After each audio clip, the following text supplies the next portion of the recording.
জুলাই বিপ্লবের মাধ্যমে টানা ১৬ বছরের আওয়ামী লীগের নজিরবিহীন দুঃশাসন ও স্বেচ্ছাচারিতার অবসান ঘটে।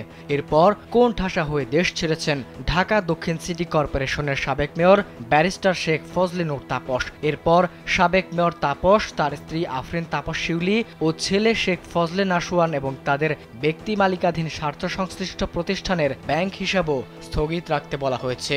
বাংলাদেশ ব্যাংকের আর্থিক গোয়েন্দা সংস্থা বাংলাদেশ ফাইন্যান্সিয়াল ইন্টেলিজেন্স ইউনিট দেশের ব্যাংক ও আর্থিক প্রতিষ্ঠানের কাছে এ সংক্রান্ত নির্দেশনা পাঠিয়ে অ্যাকাউন্ট জব্দের নির্দেশ দিয়েছে।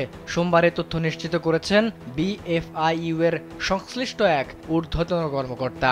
বিএফআইইউ এর নির্দেশনায় আরও বলা হয়েছে, হিসাব জব্দ করা ব্যক্তির ও ব্যক্তির মালিকানা ব্যবসায়িক প্রতিষ্ঠানের অ্যাকাউন্ট স্থগিত থাকবে।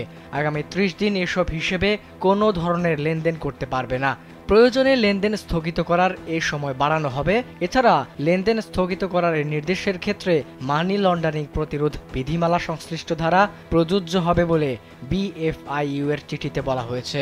তাদের হিসাব সংশ্লিষ্ট তথ্য বা দলিল, যেমন হিসাব খোলার ফরম, কেওয়াইসি ও লেনদেন বিবরণী যাবতীয় তথ্য চিঠি দেওয়ার তারিখ থেকে ২ কার্যদিবসের মধ্যে বিএফআইইউ তে পাঠাতে হবে।